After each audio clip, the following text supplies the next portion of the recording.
ನನ್ನ ಹೆಸರು Anand Patil, technical analyst and fundamental analyst. ಮತ್ತೆ ಕಳೆದ ಒಂದು 8 ವರ್ಷದಿಂದ ಸ್ಟಾಕ್ ಮಾರ್ಕೆಟ್ ಅಲ್ಲಿ ಕೆಲಸ ಮಾಡ್ತಾ ಇದ್ದೀನಿ, ಪ್ರಾಕ್ಟೀಸ್ ಕೂಡ ಮಾಡ್ತಾ ಇದ್ದೀನಿ.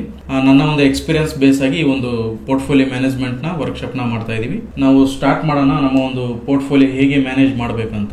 ಇದನ್ನ ಫಸ್ಟ್ ತೋರ್ಸಕ್ ಶುರು ಮಾಡ್ತೀನಿ, ಯಾಕಂದ್ರೆ ನಮ್ಮ ಒಂದು ಇಂಡಿಯನ್ಸ್ ಆಗಿರ್ಬೋದು, ಹ್ಯೂಮನ್ ಮೈಂಡ್ ಯಾವ ತರ ಅಂದ್ರೆ ನಾವೇನೇ ಒಂದು ಕೆಲಸ ಮಾಡ್ಬೇಕಾದ್ರೆ ನೀವೇನೋ ಸ್ಟಾಕ್ ಮಾರ್ಕೆಟ್ ಬಂದಿದ್ದೀರಾ, ಯಾಕೆ ಸ್ಟಾಕ್ ಮಾರ್ಕೆಟ್ ಮಾಡಬೇಕು? ಸ್ಟಾಕ್ ಮಾರ್ಕೆಟ್ ಏನು ಮಾಡಬೇಕು ಸರ್? ಪ್ರಾಫಿಟ್ ಗೋಸ್ಕರ ಮಾಡಬೇಕು. ಇಲ್ಲಿ ನಿಮ್ಗೆ ತೋರಿಸ್ತಾ ಇರೋದು ಬಂದ್ಬಿಟ್ಟು ನಿಮ್ಮ ಹತ್ರ ಕೂಡ ಅಕೌಂಟ್ಸ್ ಗಳು ಇರುತ್ತೆ. ಈ ತರ ಒಂದು ರಿಟರ್ನ್ಸ್ ಗಳನ್ನ ನಾವು ಸ್ಟಾಕ್ ಮಾರ್ಕೆಟ್ ಇಂದ ತೆಗೆದಿದ್ದೀವಿ. ಇದೆಲ್ಲ ನಮ್ಮ ಒಂದು ಪ್ರಾಫಿಟ್ ಸ್ಕ್ರೀನ್ ಶಾಟ್. ಕೊನೆಯಲ್ಲಿ ನಿಮ್ಗೆ ನನ್ನ ಒಂದು ಲೈವ್ ಪೋರ್ಟ್ಫೋಲಿಯೋ ಕೂಡ ತೋರಿಸ್ತೀನಿ. ಈ ತರ ಒಂದು ಪೋರ್ಟ್ಫೋಲಿಯೋ ಇಂದ ನಾವು ಎಷ್ಟು ಒಂದು ಪ್ರಾಫಿಟೇಬಲ್ ಮಾಡಿದೀವಿ ಅಂತ. ಯಾಕಂದ್ರೆ ಕಂಪ್ಲೀಟ್ ಪ್ರಾಕ್ಟಿಕಲ್ ಆಗಿರೋಣ, ಬರೀ ಮಾತಲ್ಲಿ ಇರಬಾರ್ದಲ್ವಾ, ಪ್ರಾಕ್ಟಿಕಲ್ ಆಗಿರ್ಬೇಕಾಗುತ್ತೆ. ಅಪ್ ಟು ಈ ಒಂದು ನಮ್ಮ ಸ್ಟಾಕ್ ಮಾರ್ಕೆಟ್ ಜರ್ನಿಲಿ ನಾನು ಒಂದು ಸ್ಟಾಕ್ ಅಲ್ಲಿ ಮಿನಿಮಮ್ ಅಂದ್ರೂ ಕೂಡ ಈ ತರ ನೋಡಿ 1449% ವರೆಗೂ ತೆಗೆದಿದ್ದೀನಿ ಬರೀ 1 ಇಯರ್ ಅಲ್ಲಿ. ಜಾಸ್ತಿ ಇಲ್ಲ, 1 ಇಯರ್, ಏನು 10 ವರ್ಷನೂ ಅಲ್ಲ, 15 ವರ್ಷನೂ ಅಲ್ಲ, 1 ಇಯರ್ ಅಲ್ಲಿ ಈ ತರ ಒಂದು ಪ್ರಾಫಿಟ್ಸ್ ಗಳೆಲ್ಲ ಸ್ಟಾಕ್ ಅಲ್ಲಿ ನಾನು ಒಂದು ಮಾಡಿದೀನಿ. ಇದು ನನ್ನ ಜಸ್ಟ್ ಒಂದು ಪ್ರಾಕ್ಟಿಕಲ್ ಆಗಿ ಮಾಡಿರೋದು ತೋರಿಸ್ತಾ ಇರೋದು. ಸುಮಾರು ಇದೆ ನಿಮ್ಗೆ ಲೈವ್ ಆಗಿ ಕೂಡ ನೆಕ್ಸ್ಟ್ ಈ ವೆಬಿನಾರ್ ಎಂಟಲ್ಲಿ ತೋರಿಸ್ತೀನಿ, ಲೈವ್ ಆಗಿ ನನ್ನ ಪೋರ್ಟ್ಫೋಲಿಯೋ ಎಲ್ಲ ತೋರಿಸ್ತೀನಿ ನಿಮ್ಗೆ. ಓಕೆ, ನಾವು ಸ್ಟಾರ್ಟ್ ಮಾಡಿ. ಎಲ್ಲರೂ ಅಕೌಂಟ್ ಓಪನ್ ಮಾಡ್ಕೊಂಡಿದ್ದೀರಾ ಅನ್ಕೊಂತೀನಿ.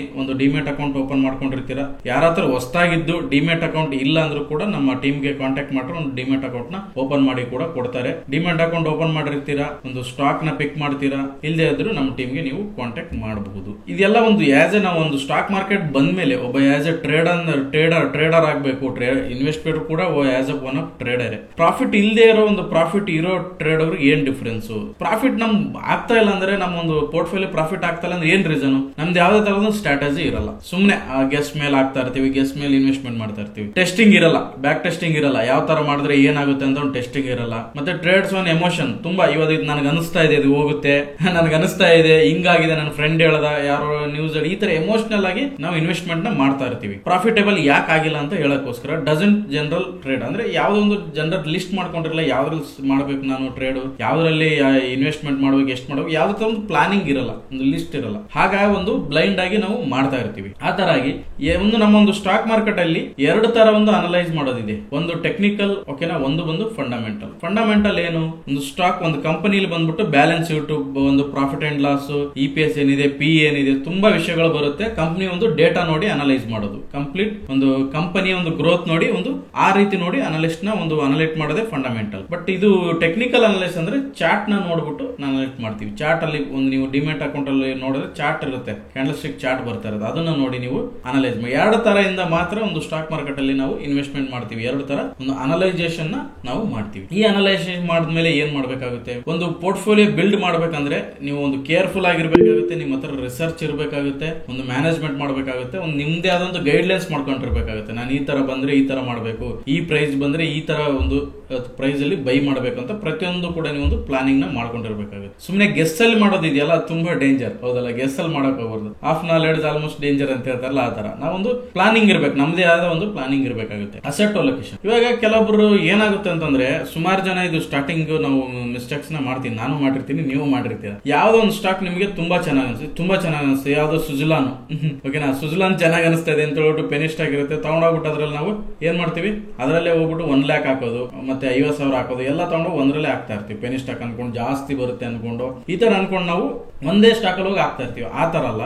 ನಿಮ್ಮ ಹತ್ರ ಅಟ್ಲೀಸ್ಟ್ 1 lakh ಇದೆ ಅನ್ಕೊಳ್ಳಿ, 1 lakh ಇದೆ, 1 lakh ಅಲ್ಲಿ ಕಮ್ಮಿ ನೀವು ಮಿನಿಮಮ್ 20,000 to 15 ಇಲ್ಲ 20,000 ಒಂದು ಸ್ಟಾಕ್ ಅಲ್ಲಿ ಹಾಕ್ಬೇಕಾಗುತ್ತೆ. ಅಲೋಕೇಶನ್ ಮಾಡ್ಕೋಬೇಕಾಗುತ್ತೆ, ಡಿವೈಡೇಷನ್ ಮಾಡ್ಕೋಬೇಕು, ಮ್ಯಾಕ್ಸಿಮಮ್ ಸ್ಟಾಕ್ ಅಲ್ಲಿ ಹಾಕ್ಬೇಕಾಗುತ್ತೆ. 1 lakh ಅಲ್ಲಿ ನೀವು ಕಮ್ಮಿ ಅಂದ್ರೂ ಕೂಡ ಒಂದು 5-6 ಸ್ಟಾಕ್ ಆದ್ರೂ ಕೂಡ ಹಾಕ್ಬೇಕಾಗುತ್ತೆ, ಒಂದು ರಿಸ್ಕ್ ನ ಮ್ಯಾನೇಜ್ಮೆಂಟ್ ಮಾಡೋಕೆ. ಆ ತರ ಒಂದು ಅಲೋಕೇಶನ್ ಮಾಡಬೇಕಾಗುತ್ತೆ. ಸ್ವಲ್ಪ ಏಜ್ ಆಗಿ ಅಬೌವ್ 60 ಏಜ್ ಅನ್ಕೊಳ್ಳಿ, ಅವ್ರಿದ್ರೆ ಒಂದು FD RD ಇಡಬೇಕಾಗುತ್ತೆ. ಒಂದು ತುಂಬಾ ಅಮೌಂಟ್ ನಮ್ದು ಜಾಸ್ತಿ ಇದೆ ಅನ್ಕೊಳ್ಳಿ, ಲ್ಯಾಕ್ಸ್ ಟುಗೆದರ್ ಇದೆ, ಸ್ವಲ್ಪ ನೀವು ಅಸೆಟ್ ಅಲ್ಲಿ ಇಡಬೇಕಾಗುತ್ತೆ. ಸ್ವಲ್ಪ ಮಾರ್ಕೆಟ್ ಆಪರ್ಚುನಿಟಿ ಬಂದಾಗ ಕೂಡ ಹಾಕ್ಬೇಕಾಗುತ್ತೆ, ಅದನ್ನು ಕೂಡ ನಾವು ಡಿಸ್ಕಸ್ ಮಾಡೋಣ. ಕೆಲವೊಬ್ರು ಏನ್ ಮಾಡಿರ್ತಾರೆ, ನಿಮ್ಗೆ ETF ಅಲ್ಲಿ ಇಡಬಹುದು, ಮ್ಯೂಚುವಲ್ ಫಂಡ್ ಅಲ್ಲಿ ಹಾಕ್ಬಹುದು, ಸ್ಟಾಕ್ ಅಲ್ಲಿ ಹಾಕ್ಬಹುದು, ಈ ತರ ಅವ್ರದೇ ಅದೊಂದು ಪ್ಲಾನ್ ನ ಮಾಡ್ಕೊಂಡಿರ್ತಾರೆ. ಯಾವ ತರ ಸ್ಟಾಕ್ ಅಲ್ಲೂ ಕೂಡ ಡಿಫರೆಂಟ್ ಪ್ಲಾನಿಂಗ್ ಮಾಡ್ಕೊಂಡಿರ್ತಾರೆ. ಸೆಲೆಕ್ಟಿಂಗ್ ಸೆಕ್ಟರ್ ಅವ್ರ ಸ್ಟಾಕ್, ಇದು ತುಂಬಾನೇ ಇಂಪಾರ್ಟೆಂಟ್. ಸುಮ್ನೆ ಯಾವ್ದಂದ್ರೆ ಅದು ಸ್ಟಾಕ್ ಅಲ್ಲಿ ಹಾಕೋದಲ್ಲ, ನೀವು ಸೆಕ್ಟರ್ ಸೆಲೆಕ್ಟ್ ಮಾಡಬೇಕಾಗುತ್ತೆ. ಸೆಕ್ಟರ್ ಯಾವ ತರ ಸೆಲೆಕ್ಟ್ ಮಾಡಬೇಕು, ನೀವು ಗೂಗಲ್ ಹೋಗಿ ಸರ್ಚ್ ಮಾಡಿದ್ರೆ ಸೆಕ್ಟರ್ ಗಳು ಸಿಗುತ್ತೆ.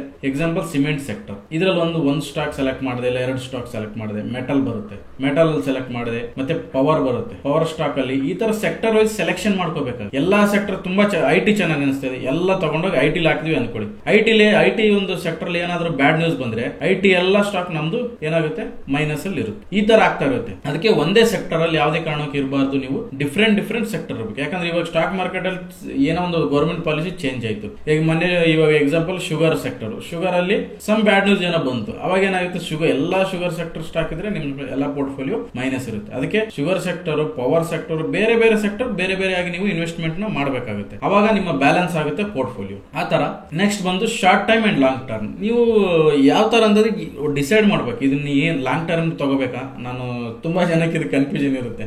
ಶಾರ್ಟ್ ಟೈಮ್ ಕೆಲವರು ಯಾವ ತರ ಅಂತಂದ್ರೆ, ಇದು ನಾನ್ ಮಾಡಿರೋ ಮಿಸ್ಟೇಕ್ಸ್ ನಾನು ನಿಮ್ಗೆ ಹೇಳ್ತಾ ಇರ್ತೀನಿ. ನಾವೇನ್ ಮಾಡ್ತೀವಿ, 100 ರೂಪೀಸ್ ಸ್ಟಾಕ್ ತಗೊಂತೀವಿ ಅನ್ಕೊಳ್ಳಿ ಎಕ್ಸಾಂಪಲ್. ಏನ್ ಮಾಡ್ತೀವಿ, ಬರುತ್ತೆ 90 ರೂಪೀಸ್ ಬರುತ್ತೆ ಎಕ್ಸಾಂಪಲ್. ನಾವು ಶಾರ್ಟ್ ಟೈಮ್ ಅಂತ ತಗೊಂಡ್ರಿ, ಆಮೇಲೆ ಏನಾಗುತ್ತೆ 80 ರೂಪೀಸ್ ಬರುತ್ತೆ. ಸ್ಟಿಲ್ ನಾನು ಶಾರ್ಟ್ ಟೈಮ್ ಅನ್ಕೊಂತೀವಿ. ಆಮೇಲೆ ಇನ್ನು ಮತ್ತೆ ಬಂದ್ಬಿಟ್ಟು 70 ರೂಪಾಯಿ ಬರುತ್ತೆ. ಅವಾಗ ಏನ್ ಮಾಡ್ತೀವಿ, ಶಾರ್ಟ್ ಟೈಮ್. ಈ ತರ ಅಲ್ಲ, ಶಾರ್ಟ್ ಟೈಮ್ ಲಾಂಗ್ ಟೈಮ್ ಈ ತರ ಅಲ್ಲ. ನೀವು ಶಾರ್ಟ್ ಟೈಮ್ ಮೀನ್ಸ್ 90% ಬಂದ್ 90 ರೂಪೀಸ್ ಬಂತ ಎಕ್ಸಿಟ್. ನೀವು ಡಿಸೈಡ್ ಮಾಡಿದ್ರೆ ಇದನ್ನ ಶಾರ್ಟ್ ಟೈಮ್ ಆಗಿ ತಗೊಂಡಿರ. ಇಲ್ಲಿ ಇಲ್ಲ, ಇದು 80 ಇಲ್ಲ, ನಿಮ್ಗೆ 70 ಬಂದ್ರು ಕೂಡ ಇಲ್ಲ, ನಾನು ಇದನ್ನ ಲಾಂಗ್ ಟೈಮ್ ತಗೊಂಡಿದ್ದೀನಿ ಅಂತ ಮೊದಲೇ ಡಿಸೈಡ್ ಮಾಡಬೇಕು. ಸ್ಟಾಕ್ ಕೆಳಗಡೆ ಬರೋದು ನೋಡ್ಬಿಟ್ಟು ಡಿಸೈಡ್ ಆಗಬಾರ್ದು ನಾವು ಲಾಂಗ್ ಟೈಮು ಇಲ್ಲ. ಕೆಲವರು ಮೈನಸ್ ಬಂದ ತಕ್ಷಣ ಲಾಂಗ್ ಟೈಮ್ ಆಗ್ಬಿಡ್ತಾರೆ. ಇನ್ ಕೇಸ್ ಏನಾಗುತ್ತೆ ಅಂದ್ರೆ 100 ರೂಪಾಯಿ ಮೇಲೆ ಹೋಗುತ್ತೆ ಅನ್ಕೊಳ್ಳಿ, 110 ರೂಪಾಯಿ ಹೋಗುತ್ತೆ. ಅವಾಗ ಏನಾಗ್ಬಿಡ್ತಾರೆ, ಲಾಂಗ್ ಟೈಮ್ ತಗೊಂಡಿರ್ತಾರೆ ಬಟ್ 120 ರೂಪಾಯಿಗೆ ಹೋಗುತ್ತೆ. ಆಮೇಲೆ ಏನ್ ಮಾಡ್ತಾರೆ, ಅಯ್ಯೋ ಕೆಳಗಡೆ ಬಂದ್ರೆ ಏನ್ ಮಾಡೋದು, ಹಾಗೇನ್ ಶಾರ್ಟ್ ಟೈಮ್ ಆಗಿ ಎಕ್ಸಿಟ್ ಆಗ್ಬಿಡ್ತಾರೆ. ತುಂಬಾ ಜನಕ್ಕೆ ಇದೊಂದು ಸತ್ಯ, ಇದು ಸೈಕಾಲಜಿ. ಸ್ಟಾಕ್ ಮಾರ್ಕೆಟ್ ಪ್ರಾಫಿಟ್ ಅಲ್ಲಿ ಇರ್ಬೇಕಾದ್ರೆ ಹೋಲ್ಡ್ ಮಾಡೋದು ಕಷ್ಟ ಇದೆ, ಬಟ್ ಲಾಸ್ ಅಲ್ಲಿ ಇರ್ಬೇಕಾದ್ರೆ ವರ್ಷಾನುಗಟ್ಲೆ ಕೂತಿರ್ತಾರೆ ಕಾಯ್ಕೊಂಡು. ಬಟ್ ಅದೇ ಪ್ರಾಫಿಟ್ ಬಂದಾಗ ಟಕ್ ಅಂತ ಎಕ್ಸಿಟ್ ಆಗ್ಬಿಡ್ತಾರೆ. ಹೋಲ್ಡ್ ಮಾಡಕ್ ಆಗಲ್ಲ, ಯಾಕಂದ್ರೆ ನಮ್ಮ ಸ್ಟಾಕ್ ಮಾರ್ಕೆಟ್ ಅಲ್ಲಿ ಲಾಸ್ ಬಹಳ ಜನ ಹೋಲ್ಡ್ ಮಾಡ್ತಾರೆ, ಬಟ್ ಪ್ರಾಫಿಟ್ ಹೋಲ್ಡ್ ಮಾಡೋದು ಗೊತ್ತಿಲ್ಲ. ಪ್ರಾಫಿಟ್ ಹೋಲ್ಡ್ ಮಾಡೋದು ತುಂಬಾ ಜನ ಗೊತ್ತಿಲ್ಲ. ಹಾಗಲ್ಲ, ಭಯ ಆಗ್ತಾ ಇರುತ್ತೆ. 10-20% ಬಂದ್ರೆ ಯಾವಾಗ ಎಕ್ಸಿಟ್ ಆಗ್ಲಿ ಅಂತ ದಿನ ನೋಡ್ತಾ ಇರ್ತಾರೆ. ಇದೊಂದು ಸೈಕಾಲಜಿ. ಇದೆಲ್ಲ ನಾವು ಮ್ಯಾನೇಜ್ ಮಾಡ್ಬೇಕಾಗುತ್ತೆ. ಇದು ಮೈಂಡ್ ಗೇಮ್. ಇದೆಲ್ಲ ಮ್ಯಾನೇಜ್ ಮಾಡ್ಬೇಕಾಗುತ್ತೆ. ಮೊದಲೇ ಡಿಸೈಡ್ ಮಾಡಿದ್ರೆ ನಿಮ್ಗೆ ಡಿಸೈಡ್ ಆಗಿರ್ತಾರೆ, ಈ ಸ್ಟಾಕ್ ನಾನು ಲಾಂಗ್ ಟೈಮ್ ತಗೊಂತಾ ಇದ್ದೀನಿ, ಈ ಸ್ಟಾಕ್ ಶಾರ್ಟ್ ಟೈಮ್ ತಗೊಂಡೆ. ಕ್ಲಾರಿಟಿ ಇದ್ರೆ ನೀವು ಡಿಸಿಷನ್ ತಗೊಳಕ್ ಈಜಿ ಆಗುತ್ತೆ. ಇಲ್ಲಾಂದ್ರೆ ಯಾವಾಗ್ಲೂ ಕನ್ಫ್ಯೂಷನ್ ಅಲ್ಲೇ ಇರ್ತೀರ ನೀವು. ಆ ಕನ್ಫ್ಯೂಷನ್ ಏನಾಗುತ್ತೆ, ನಿಮ್ಗೆ ಒಂದು ಆಪರ್ಚುನಿಟಿ ಮಿಸ್ ಆಗುತ್ತೆ. Cash allocation. ಇವಾಗ ನೋಡಿ, ಎಲ್ಲ ನಿಮ್ಮ ಹತ್ರ ಅಮೌಂಟ್ ಇದೆ ಅನ್ಕೊಳ್ಳಿ, ಎಲ್ಲ ತಗೊಂಡೋಗಿ ಹಾಕೋದು ಬೇಡ. ಇಲ್ಲ ಎಲ್ಲ ಹಾಕಿದ್ರು ಕೂಡ ಒಂದು ಆಪರ್ಚುನಿಟಿ ಬರ್ತಾ ಇರುತ್ತೆ ಮಾರ್ಕೆಟ್ ಅಲ್ಲಿ. ಮೊನ್ನೆ ನಿಫ್ಟಿ ಫಾಲ್ ಆಯ್ತು, ಹೌದಲ್ವಾ? ನಿಫ್ಟಿ ಫಾಲ್ ಆದಾಗ ನೀವು ಅಗೇನ್ ಒಳ್ಳೆ ಒಂದು ಸ್ಟಾಕ್ ಅಲ್ಲಿ ಆವರೇಜ್ ಮಾಡಬಹುದು. ಸ್ಟಾಕ್ ಇವಾಗ ಇಲ್ಲಿ ಒಂದು ಏನ್ ಮಾಡಿದ್ರೆ 1 ಲಕ್ಷ ಹಾಕೊಂಡಿದ್ರೆ ಅನ್ಕೊಳ್ಳೋಣ, 1 ಲ್ಯಾಕ್ ಹಾಕೊಂಡಿದ್ರೆ, ಡೌನ್ ಬಂತು, ಒಳ್ಳೆ ಆಪರ್ಚುನಿಟಿ ಸಿಕ್ತು ಸ್ಟಾಕ್ ಅಲ್ಲಿ ನಿಮ್ಗೆ, ಮತ್ತೆ ನೀವು ಅಲ್ಲೊಂದು 20,000 ಆಡ್ ಮಾಡಬಹುದು. ಈ ತರ ನೀವು ಆಪರ್ಚುನಿಟಿಗೋಸ್ಕರ ಯಾವಾಗ್ಲೂ ಫಂಡ್ ನಾವು ರೆಡಿ ಇಟ್ಕೋಬೇಕು. ಇಲ್ಲಾಂದ್ರೆ ಅರೇಂಜ್ ಹಾಕೋಬೇಕು. ಎಲ್ಲಾನು ಹಾಕ್ಬಿಟ್ಟು ಅದನ್ನೇ ಕಾಯ್ಕೊಂಡು ಕೂಡೋದಕ್ಕಿಂತ ಒಂದು ಒಳ್ಳೆ ಪ್ರೈಸ್ ನಿಮ್ಗೆ ಸಿಗ್ಬೇಕಂದ್ರೆ ಆಪರ್ಚುನಿಟಿ ಸಿಕ್ಕಾಗೆಲ್ಲ ಒಂದು ಇನ್ವೆಸ್ಟ್ಮೆಂಟ್ ನ ಮಾಡ್ಬೇಕಾಗುತ್ತೆ. ಸಿಗ್ತಾ ಇರುತ್ತೆ ಮಾರ್ಕೆಟ್ ಅಲ್ಲಿ ನಿಮ್ಗೆ. ಶಾರ್ಟ್ ಟೈಮ್ ಅಲ್ಲಿ 1 ಇಯರ್ ಒಳಗಡೆ ಶಾರ್ಟ್ ಟೈಮ್ ಅಲ್ಲಿ ಸಿಗುತ್ತೆ, ಒಂದು 2 ಇಯರ್ ಅಲ್ಲಿ ಒಳ್ಳೆ ಸಿಕ್ಕಾಪಟ್ಟೆ ದೊಡ್ಡ ಫಾಲ್ ಎಲ್ಲ ಸಿಗ್ತಾ ಇರುತ್ತೆ, ಒಳ್ಳೆ ರೇಟ್ ಸ್ಟಾಕ್ ಗಳು ಸಿಗ್ತಾ ಇರುತ್ತೆ. ಅಂತ ಆಪರ್ಚುನಿಟಿಗೋಸ್ಕರ ಒಂದು ಫಂಡ್ ನ ಇಟ್ಕೊಂಡಿರ್ಬೇಕು. ಅವಾಗ ಒಂದು ಆವರೇಜ್ ಮಾಡಿರ್ಬೋದು, ಇಲ್ಲ ಒಳ್ಳೆ ಪ್ರೈಸ್ ಸ್ಟಾಕ್ ಕೂಡ ತಗೋಬಹುದು. ಆ ತರ ಅಲೋಕೇಶನ್ ಮಾಡೋದ್ರಿಂದ ನೀವು ಇನ್ನು ಬೆಟರ್ ರಿಟರ್ನ್ ತೆಗಿಬಹುದು. ರೀಬ್ಯಾಲೆನ್ಸಿಂಗ್, ರಿವ್ಯೂ ಮಾಡಿ, ಅವಾಗ ರಿವ್ಯೂ ಮಾಡಿ. ನಾನು ಅವಾಗಲೇ ಹೇಳಿದೆ ಆವರೇಜ್ ಕೂಡ ಮಾಡಬಹುದು. ರೀಲೊಕೇಶನ್, ಇನ್ ಕೇಸ್ ನೀವು ಯಾವ್ದೋ ಒಂದು ಸ್ಟಡಿ ಮಾಡಿದೀರಾ, ಒಂದು ಸ್ಟಾಕ್ ಸ್ಟಡಿ ಮಾಡಿದೀರಾ, ಆ ಸ್ಟಾಕ್ ಅಲ್ಲಿ ಬಂದ್ಬಿಟ್ಟು ಈ ಸ್ಟಾಕ್ ಮೂವ್ಮೆಂಟ್ ಆಗ್ತಾ ಇಲ್ಲ ನಿಂತೋಗಿದೆ, ಒಂದು ರೀಬ್ಯಾಲೆನ್ಸಿಂಗ್ ಮಾಡ್ಬೇಕು. ಆಮೇಲೆ ನಿಮ್ಗೆ ಏನೋ ಅದರಲ್ಲಿ ಅನ್ಸಿದ್ರೆ ಇದೇನೋ ಗ್ರೋತ್ ಆಗ್ತಾ ಇಲ್ಲ ಅಂದ್ರೆ ಮತ್ತೆ ಸ್ವಿಚ್ ಆಗ್ಬಹುದು. ಬೇರೆ ಸ್ಟಾಕ್ ಸ್ವಿಚ್ ಆಗ್ಬಹುದು. ಮತ್ತೆ ಒಂದು ಪರ್ಫಾರ್ಮೆನ್ಸ್ ಮಾಡ್ತಾ ಇಲ್ಲ, ಒಂದು ಸ್ಟಾಕ್ ತಗೊಂಡಿದ್ದೀರಾ ಪರ್ಫಾರ್ಮೆನ್ಸ್ ಮಾಡ್ತಾ ಇಲ್ಲ, ಅದನ್ನ ಮತ್ತೆ ಸ್ವಿಚ್ ಆಗ್ಬಹುದು. ಕೆಲವರು ಒಂದು ಸ್ಟಾಕ್ ಗಳ ಜೊತೆ ಏನ್ ಮಾಡ್ತೀವಿ, ನಾವು ಮದುವೆ ಆಗ್ಬಿಡ್ತೀವಿ ಸಮ್ ಟೈಮ್. ಇಲ್ಲ ನಾನ್ ನೋಡಿರೋ ಸ್ಟಾಕು ಚೆನ್ನಾಗಿರೋ ಸ್ಟಾಕು ಹಂಗಿದೆ ಹಿಂಗಿದೆ ಅಂತ ಅದ್ರ ಜೊತೆ ತುಂಬಾ ಹಚ್ಕೊಂಡು ಕಲ್ಪನೆಗಳು ಇಟ್ಕೊಂಡು ಏನ್ ಮಾಡ್ತೀವಿ, ಅದರಿಂದ ಆಚೆ ಬರಕ್ಕೆ ಹೊರಗಾಗಲ್ಲ. ಇಲ್ಲ ನಾಳೆ ಬರುತ್ತೆ ಅಂತ ಕೂಡ ಕಾಯ್ಕೊಂಡು ಕೂತಿರ್ತೀವಿ without any research. In case ನಿಮ್ಮ ಹತ್ರ ರಿಸರ್ಚ್ ಇದ್ದು ಅನಲೈಸ್ ಇದ್ದು ಕಾಯೋದ್ರಲ್ಲಿ ಮೀನಿಂಗ್ ಇದೆ. ವಿತೌಟ್ ಅನಲೈಸೇಷನ್ ನಾ ಕಾಯ್ಕೊಂಡು ಕೂತಿರ್ತೀವಿ. ಅದಕ್ಕೆ ರೀಬ್ಯಾಲೆನ್ಸಿಂಗ್ ಮಾಡೋದು ತುಂಬಾ ಇಂಪಾರ್ಟೆಂಟ್ ಇದೆ. ಬೇರೆ ಇವಾಗ ಸ್ಮಾಲ್ ಕ್ಯಾಪ್ ಇರುತ್ತೆ, ಲಾರ್ಜ್ ಕ್ಯಾಪ್ ಇರುತ್ತೆ. ಈ ತರ ಒಂದು ಬೇರೆ ಹೈ ರಿಟರ್ನ್ ಗೋಸ್ಕರ ಸ್ವಿಚ್ ಆಗ್ಬೋದು, ಸ್ವಿಚ್ ಮಾಡ್ತಾ ಇರಬೇಕಾಗುತ್ತೆ. ಇದು ತುಂಬಾನೇ ಇಂಪಾರ್ಟೆಂಟ್. ಇದು ಅವಾಗ ನಿಮ್ಗೆ ಸ್ಟಾರ್ಟಿಂಗ್ ಹೇಳಿದೆ, ನಿಮ್ಗೆ 1 ಲ್ಯಾಕ್ ಇದ್ರೆ ನಿಮ್ಮ ಹತ್ರ 1 ಲ್ಯಾಕ್ ಇದ್ರೆ ನೀವೇನ್ ಮಾಡ್ಬೇಕಂದ್ರೆ ಅಟ್ಲೀಸ್ಟ್ ಸ್ಟಾರ್ಟಿಂಗ್ ಅನೌನ್ಸ್ಮೆಂಟ್ 10K ಹಾಕೋಬೇಕಷ್ಟೇ. ನೀವು 10K ಹಾಕೊಂಡು 10 ಸ್ಟಾಕ್ ಅಲ್ಲೂ ಇನ್ವೆಸ್ಟ್ಮೆಂಟ್ ಮಾಡಿದ್ರು ಪರವಾಗಿಲ್ಲ, ನೀವು ರಿಸ್ಕ್ ನ ಮ್ಯಾನೇಜ್ ಮಾಡಬಹುದು. ಈ ತರ ರಿಸ್ಕ್ ನ ಮ್ಯಾನೇಜ್ ಮಾಡಬಹುದು. ತುಂಬಾ ಜನ ಲಾಟ್ರಿ, ಇವಾಗ ನಮ್ಮ ಮೈಂಡ್ ಸೆಟ್ ಹೆಂಗಿದೆ ಅಂದ್ರೆ, ಸ್ಟಾರ್ಟಿಂಗ್ ಸ್ಟಾಕ್ ಮಾರ್ಕೆಟ್ ಹೊಸ್ತಾ ಬಂದಾಗ ನಾನು ಕೂಡ ಅದೇ ತರನೇ ಇದ್ದೆ. ಓಕೆನಾ? ಏನ್ ಮಾಡ್ತೀವಿ, ಲಾಟ್ರಿ ತರ ಈ ಸ್ಟಾಕ್ ಹೋಗ್ತಾ ಇದೆ ಮೇಲೆ ಅಂದ್ರೆ ಇದ್ರಲ್ಲಿ 1 ಲ್ಯಾಕ್ ಹಾಕ್ಬಿಡೋಣ. ಏನಾಗುತ್ತೆ, ನಮ್ಗೆ ಒಂದ್ಸರಿ ಪ್ರಾಫಿಟ್ ಬರುತ್ತೆ, 1,000 ಪ್ರಾಫಿಟ್ ಬರುತ್ತೆ. ಯಾವ್ದೊಂದು ಸ್ಟಾಕ್ ಅಲ್ಲಿ ಇನ್ವೆಸ್ಟ್ ಮಾಡಿ. ನೆಕ್ಸ್ಟ್ ಟೈಮ್ ನಾವ್ ಏನ್ ಯೋಚನೆ ಮಾಡ್ತೀವಿ ಅಂದ್ರೆ ಅಲ್ಲಿ ಬರೀ 10,000 ಇನ್ವೆಸ್ಟ್ಮೆಂಟ್ ಮಾಡ್ತೀವಿ, 10K ಇನ್ವೆಸ್ಟ್ಮೆಂಟ್ ಮಾಡ್ತೀವಿ. 1,000 ಬಂತು. ಹೌದು 10K 1,000 ಅಂದ್ರೆ 1,00,000 ಹಾಕಿದ್ರೆ ಎಷ್ಟು ಬರುತ್ತೆ? ಓಹೋ, ನನಗೆ 1,00,000 ಹಾಕಿದ್ರೆ ಒಂದ್ ಕೆ ಬಂದಿದೆ, 10Kಗೆ 1,000 ಬಂದಿದೆ ಅಂದ್ರೆ ಇಲ್ಲಿ 10,000 ಬರುತ್ತಲ್ವಾ. ನಾವೇನ್ ಮಾಡ್ತೀವಿ, ಹೋಗ್ಬಿಟ್ಟು ಒಂದೇ ಒಂದು ಅಕೌಂಟ್ ಅಲ್ಲಿ 1,00,000 ಹಾಕೊಂಡ್ಬಿಡು. ಆವಾಗ ಏನಾಗುತ್ತೆ, ಅವಾಗನೇ ಸ್ಟಾಕ್ ಕೆಳಗಡೆ ಬರುತ್ತೆ. ಅಲ್ಲಿ ನಾವು ಸ್ಟಾಕ್ ಹಾಕೊಂಡು ವರ್ಷಾನ್ಗಟ್ಲೆ ಅಲ್ಲೇ ಕೂತಿರ್ತೀವಿ ನಾವು. ಅದಕ್ಕೋಸ್ಕರ ಯಾವುದೇ ಒಂದು ಸ್ಟಾಕ್ ಅಲ್ಲಿ 10K ಇಂದ ಸ್ಟಾರ್ಟ್ ಮಾಡಿ. 10K ಮಾತ್ರ ಪರ್ ಸ್ಟಾಕ್ ನ ಹಾಕೊಂಡು ಹೋದ್ರೆ ರಿಸ್ಕ್ ನ ಮ್ಯಾನೇಜ್ ಮಾಡಬಹುದು. ನಿಮ್ಗೆ ಏನು ಗೊತ್ತಿಲ್ಲ ಅಂತಂದಾಗ ಒಂದು ಒಳ್ಳೆ ಸ್ಟಾಕ್ ಅಲ್ಲಿ ಆಗಿರ್ಬೋದು ರಿಸರ್ಚ್ ಮಾಡಿ ಹಾಕೋದು, ನಿಮ್ಮ ಅಮೌಂಟ್ ನ ಸ್ಪ್ಲಿಟ್ ಮಾಡಿ ಹಾಕೋದು, ಇದೆಲ್ಲ ಈ ತರ ಒಂದು ಸ್ಟಾಕ್ ನ ಒಂದು ರಿಸ್ಕ್ ನ ಮ್ಯಾನೇಜ್ ಮಾಡ್ಬೇಕು. ಇದು ತುಂಬಾನೇ ಇಂಪಾರ್ಟೆಂಟ್. ಯಾಕಂದ್ರೆ ನೀವು ಒಂದು ಕ್ರಿಕೆಟ್ ಆಡ್ತಾರೆ ಅನ್ಕೊಳ್ಳಿ, ಸರ್ವೈವಲ್ ಆಗೋದು ಇಂಪಾರ್ಟೆಂಟ್ ಇದೆ. ಓಕೆನಾ, 6 ಬೇಕಾದ್ರೆ ನಿಮ್ಗೆ ಒಂದು ಆಪರ್ಚುನಿಟಿ ಸಿಗ್ತಾ ಇರುತ್ತೆ, ಯಾವ ಬೇಕಾದ್ರೆ 6 ಹೊಡಿಬಹುದು. ಬಟ್ ನೀವು ಔಟ್ ಆಗದಂಗೆ ಉಳಿಯೋದು ಬಹಳ ಇಂಪಾರ್ಟೆಂಟ್ ಇದೆ. ಅದಕ್ಕೋಸ್ಕರ ತುಂಬಾ ಜನ ಆಪ್ಷನ್ ಟ್ರೇಡಿಂಗ್ ಮಾಡಕ್ ಹೋಗ್ತಾರೆ. ಏನು ಗೊತ್ತಿಲ್ಲ ಆಪ್ಷನ್ ಟ್ರೇಡಿಂಗ್ ಮಾಡಕ್ ಹೋಗ್ಬಿಟ್ಟು ದುಡ್ಡನ್ನ, ನನಗೆ ಏನಿಲ್ಲ ಅಂದ್ರೂ ಕೂಡ ವಾರದಲ್ಲಿ 4 ಕಾಲ್ ಸಿಗುತ್ತೆ. 4 ಜನ ಆದ್ರೂ ಸಿಗ್ತಾರೆ, ಕಾಲ್ ಮಾಡ್ತಾರೆ, ಸರ್ ನಾನು ಹಿಂಗ ಆಪ್ಷನ್ ಟ್ರೇಡ್ ಮಾಡಿದೆ, 3 ಲಕ್ಷ ಹೋಯ್ತು, 4 ಲಕ್ಷ ಹೋಯ್ತು, ಈ ತರ ಹೇಳೋರು ತುಂಬಾ ಜನ ಸಿಗ್ತಾರೆ. ಮೊನ್ನೆ ನಿಮ್ಗೆ ಒಂದು ವಿಷಯ ಹೇಳ್ಬೇಕು, ಶೇರ್ ಮಾಡ್ಕೊಳ್ಳೇಬೇಕು ನಿಮ್ ಜೊತೆ.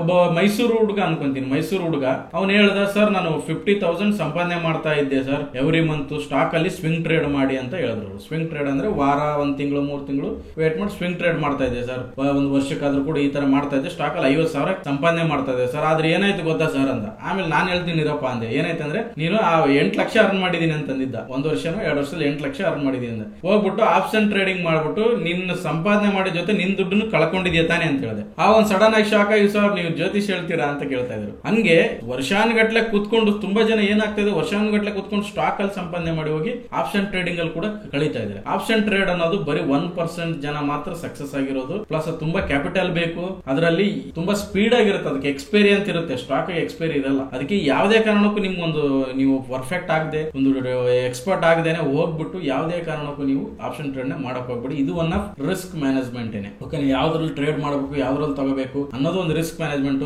ನಿಮ್ಗೆ ಗೊತ್ತಿಲ್ಲದೆ ರಿಸ್ಕ್ ಅಲ್ಲಿ ಹೋಗಿ ರಿಸ್ಕ್ ತಗೊಂಡು ನಿಮ್ಮ ದುಡ್ಡನ್ನ ಕಳ್ಕೋಬೇಡಿ ಅಂತ ಎಲ್ರಿಗೂ ಇದೊಂದು ನನ್ನ ರಿಕ್ವೆಸ್ಟ್ ಅಂತ ಹೇಳ್ತೀನಿ. ಯಾಕಂದ್ರೆ ದಿನ ನನ್ ಕಾಲ್ ಸಿಗ್ತಾ ಇರುತ್ತೆ, ಕೇಳಿ ಬೇಜಾರಾಗುತ್ತೆ. 1 ಲಕ್ಷ ಹೋಯ್ತು, 2 ಲಕ್ಷ ಹೋಯ್ತು, ಅಪ್ ಟು 20 ಲಕ್ಷ ಲಾಸ್ ಮಾಡ್ಕೊಂಡಿರೋರು ಕೂಡ ನನಗೆ ಸಿಕ್ಕಿದ್ದಾರೆ. 20 ಲಕ್ಷ ವಾಪಸ್ ಸಂಪಾದನೆ ಮಾಡ್ಬೇಕಂದ್ರೆ ಎಷ್ಟು ವರ್ಷಗಳ ಟೈಮ್ ಬೇಕಾಗುತ್ತೆ. ಯಾಕಂದ್ರೆ ಕಳೆಯೋದು ಬಹಳ ಈಸಿ, ಓಕೆನಾ, ಬಟ್ ಸಂಪಾದನೆ ಮಾಡೋದು ಬಾರಿ ಕಷ್ಟ ಆಗುತ್ತೆ. ಇದನ್ನ ಯಾವಾಗ್ಲೂ ನಿಮ್ಮ ಒಂದು ಮೈಂಡ್ ಅಲ್ಲಿ ಇಟ್ಕೊಳ್ಳಿ, ರಿಸ್ಕ್ ನ ಮ್ಯಾನೇಜ್ ಮಾಡಿ. ನೀವು ಒಂದು ಸ್ಟಾಕ್ಸ್ ನಾನು ಅವಾಗ್ಲೇ ಹೇಳಿದೆ, ಒಂದು ಸ್ಟಾಕ್ ಅಲ್ಲಿ ಒಂದು 10,000 ಹಾಕೊಂಡಿದ್ದೀರ ಅನ್ಕೊಳ್ಳೋಣ. 10,000 ಒಂದು ಸ್ಟಾಕ್ ಅಲ್ಲಿ ಹಾಕೊಂಡಿದ್ರ 1 ಲ್ಯಾಕ್ ನಿಮ್ ಪೋರ್ಟ್ಫೋಲಿಯೋ ಇದೆ ಅನ್ಕೊಳ್ಳೋಣ. ಅದರಲ್ಲಿ 10 ಸ್ಟಾಕ್ಸ್ ಇರುತ್ತೆ. ಆ 10 ಸ್ಟಾಕ್ ನ ಅವಾಗ ನೀವು ರಿವ್ಯೂ ಮಾಡ್ಬೇಕಾಗುತ್ತೆ, ಇದನ್ನ ಚೆಕ್ ಮಾಡ್ಬೇಕಾಗುತ್ತೆ. ಇದು ನಾವು ಅನ್ಕೊಂಡಿರೋ ತರ ಗ್ರೋ ಆಗ್ತಾ ಇದೆಯಾ ಇಲ್ವಾ, ಒಂದು ಕನ್ಸಲ್ಟೇಷನ್ ಆಗ್ತಾ ಇದೆಯಾ, ಏನಾಗ್ತಾ ಇದೆ ಅಂತ ರಿವ್ಯೂ ಮಾಡ್ತಾ ಇರಬೇಕಾಗುತ್ತೆ. ಅದ್ರ ರಿಲೇಟೆಡ್ ನ್ಯೂಸ್ ಆಗಿರ್ಬೋದು, ಗೂಗಲ್ ಆಗಿರ್ಬೋದು, ಯೂಟ್ಯೂಬ್ ಅಲ್ಲಿ ಆಗಿರ್ಬೋದು, ವೆಬ್ಸೈಟ್ ಬರುತ್ತೆ, screener.in ಅಂತ ಹೇಳ್ಬಿಟ್ಟು ವೆಬ್ಸೈಟ್ ಬರುತ್ತೆ, ಮನಿ ಕಂಟ್ರೋಲ್ ಬರುತ್ತೆ. ಪ್ರತಿಯೊಂದು ರಿಸರ್ಚ್ ಮಾಡಬೇಕಾಗುತ್ತೆ. ನೀವು ಈ ತರ ರಿಸರ್ಚ್ ಮಾಡಿ ಒಂದು ಮ್ಯಾನೇಜ್ ಮಾಡಬೇಕಾಗುತ್ತೆ. ಸುಮ್ಮನೆ ತಗೊಂಡೋಗ್ಬಿಟ್ಟು ನಾನು ಲಾಂಗ್ ಟೈಮ್ ಅಂತ ಇಟ್ಕೊಂಡು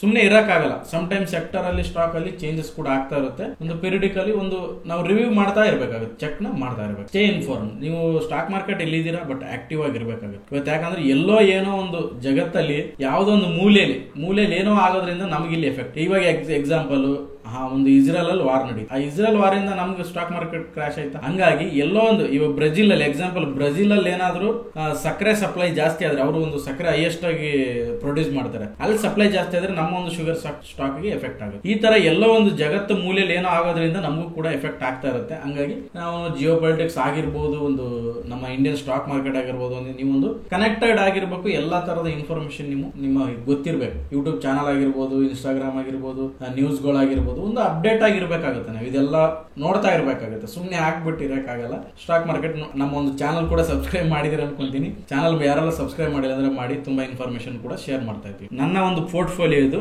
ಲೈವ್, ಇದು ನಿಮ್ಗೆ ತೋರಿಸ್ತಾ ಇರೋದು ಲೈವ್. ಒಂದ್ಸಾರಿ ರಿಫ್ರೆಶ್ ಮಾಡ್ತೀನಿ, ನಿಮ್ಗೆ ನೀವು ನೋಡಬಹುದು. ಇಲ್ಲಿ ನನ್ನ ಒಂದು ಪೋರ್ಟ್ಫೋಲಿಯೋ ಇದು, ಹೇಳಿದ್ನಲ್ಲ ನಿಮ್ಗೆ ಪೋರ್ಟ್ಫೋಲಿಯೋ ತೋರಿಸ್ತೀನಿ ಅಂತ. 78% 1 ಇಯರ್ ಅಲ್ಲಿ ಒಂದು ರಿಟರ್ನ್ ನಾನು ತೆಗೆದಿರೋದು. ಇದು ಜಸ್ಟ್ 1 ಇಯರ್ ಇದೆ, 6 ಮಂತ್ ಸ್ಟಾಕ್ ಕೂಡ ಇದೆ. ಒಂದೊಂದು ಸ್ಟಾಕ್ ಅಲ್ಲಿ ನಿಮ್ಗೆ ಇಲ್ಲಿ ನೀವು ನೋಡಬಹುದು. ಇಲ್ಲಿ ಜಸ್ಟ್ ಸ್ಕ್ರೋಲ್ ಮಾಡಿದ್ರೆ 81% ಇದೆ, 48% ಇದೆ, 19% ಇದೆ, 173% ಇದೆ, 141% ಇದೆ, 488% ಕೂಡ ಒಂದು ಸ್ಟಾಕ್ ಅಲ್ಲಿ ನಾವು ತೆಗೆದಿದೀವಿ. ತಗೊಂಡಿರೋರು ಇದಾರೆ ನೋಡಿ, 488% ಕೂಡ ತಗೊಂಡಿದೀವಿ. ಇವು ನಾನೊಂದು ರಿಟರ್ನ್ ತೆಗೆದಿದ್ದೀನಿ. ಆಮೇಲೆ 82% ಇದೆ. ಈ ತರ ರೀಸೆಂಟ್ ಆಗಿರೋದು ಇದೆ. ಸುಮಾರು ಅಪ್ ಟು ಇಲ್ಲಿ ನೋಡಬಹುದು, ಈ ಸ್ಟಾಕ್ ಅಲ್ಲಿ ನೋಡಬಹುದು 638 ಸ್ಟಾಕ್ ಇಲ್ಲಿ ಶೋ ಆಗ್ತಾ ಇಲ್ಲ. ಯಾಕಂದ್ರೆ ಆಸ್ ಎ ರೆಕಮೆಂಡ್ ಅಂತ ಹೇಳ್ಬಿಟ್ಟು ತಗೊಂಡ್ಬಿಡ್ತಾರೆ. ಆಲ್ರೆಡಿ ಇದ್ರಲ್ಲಿ ರ್ಯಾಲಿಗಳಾಗಿರುತ್ತೆ, ನಾವು ಯಾವಾಗ ಬೇಕಾದ್ರೂ ಚೇಂಜಸ್ ಮಾಡ್ತಾ ಮಾಡ್ತಾ ಇರ್ತೀವಿ. ಹಂಗಾಗಿ ಒಂದು ಸ್ಟಾಕ್ ನ ನಿಮ್ಗೆ ತೋರಿಸ್ತಾ ಇಲ್ಲ, ಓನ್ಲಿ ರಿಟರ್ನ್ ಮಾತ್ರ ತೋರಿಸ್ತಾ ಇರೋದು ನಿಮ್ಗೆ. ಇಲ್ಲಿ ನೋಡಬಹುದು ನೀವು 638% ಒಂದೊಂದು ಸ್ಟಾಕ್ ಅಲ್ಲಿ ಇದೆ. ತಗೊಂಡಿರೋ ನಮ್ಮ ಸ್ಕ್ರೀನ್ ಶಾಟ್ ತೋರಿಸಿದೀನಿ, ನಮ್ಮ ಕ್ಲೈಂಟ್ ಇದಾರೆ, ನನ್ನ ಹತ್ರನೂ ಇದೆ. ಯಾರೆಲ್ಲ ನಮ್ಮ ಗ್ರೂಪ್ ಅಲ್ಲಿ ಒಂದು 1 year ಬ್ಯಾಕ್ ಎಲ್ಲ ಜಾಯ್ನ್ ಆಗಿದ್ದಾರೆ ಅವ್ರ ಹತ್ರ ಎಲ್ಲರ ಹತ್ರ ಈ ಒಂದು ರಿಟರ್ನ್ಸ್ ಇದೆ. ಇನ್ನೊಂದು ನನ್ನ ವೈಫ್ ಅಕೌಂಟ್ ಇದೆ, ಅದರಲ್ಲಿ ನೀವು 1.5 year ಇದು ಪೋರ್ಟ್ಫೋಲಿಯೋ ಆಲ್ಮೋಸ್ಟ್. ಇದು ಬಂದ್ಬಿಟ್ಟು ನೀವು ನೋಡಬಹುದು 164% ಇದೆ. ಇದು ಸುಮಾರು ಸ್ಟಾಕ್ 5 ಪಟ್ಟು 10 ಪಟ್ಟು ಎಲ್ಲ ಆಗಿದಾವೆ. ಇದು ನಮ್ಮ ಒಂದು ವೈಫ್ ಅಕೌಂಟ್. ನೆಕ್ಸ್ಟ್ ಬಂದು ಏಂಜಲ್ ಒನ್ ಅಂತ, ಜಸ್ಟ್ ಇದು 1 month ಪೋರ್ಟ್ಫೋಲಿಯೋ ಇದೆ. ಇದರಲ್ಲಿ ಸುಮಾರು ಸ್ವಲ್ಪ ಪೆನಿ ಸ್ಟಾಕ್ ಎಲ್ಲ ಇದೆ. ಇದು ನಾ ಒಂದು ಓನ್ ರಿಸ್ಕ್ ಅಲ್ಲಿ ತಗೊಂಡು ಮಾಡಿರೋದು. ನೋಡಬಹುದು ಇದರಲ್ಲಿ ನಿಮ್ಗೆ ಎಷ್ಟು ಪರ್ಸೆಂಟ್ ರಿಟರ್ನ್ ಇದೆ ಅಂತ. 33% ಇದೆ. ಇಲ್ಲಿ ಕಾಣಿಸ್ಬಿಡುತ್ತೆ ನಿಮ್ಗೆ 33% ಒಂದು ಬರೀ 1 month ಅಲ್ಲಿ. ಇಲ್ಲಿ ಕಾಣಿಸ್ತಾ ಇದೆ ನೋಡಿ, 1 month ಅಲ್ಲಿ ಇನ್ವೆಸ್ಟ್ಮೆಂಟ್ ನೋಡಬಹುದು 4,43,000 ಸಮಥಿಂಗ್ ಇನ್ವೆಸ್ಟ್ಮೆಂಟ್ ಇದೆ. 1 month ಅಲ್ಲಿ 33% ಕೂಡ ನಾನು ಈ ಒಂದು ರಿಟರ್ನ್ಸ್ ತೆಗೆದಿದ್ದೀನಿ. ಇದೇ ತರ ನನ್ನ ಫ್ಯಾಮಿಲಿ ಮೆಂಬರ್ಸ್, ನಾನು ಒಂದು 6 ಅಕೌಂಟ್ ಇದೆ ನಂದು. ಪ್ರಾಕ್ಟಿಕಲ್ ಆಗಿ ನಾನು ನಾನೇ ಮಾಡ್ತಾರೆ, ನಾನು ಏನೆಲ್ಲ ಮಾಡಿ ಪ್ರೂವ್ ಮಾಡಿದ್ದೀನಿ ಅದನ್ನೇ ನಿಮ್ಗೆ ನಾನು ಹೇಳ್ತಾ ಇರೋದು.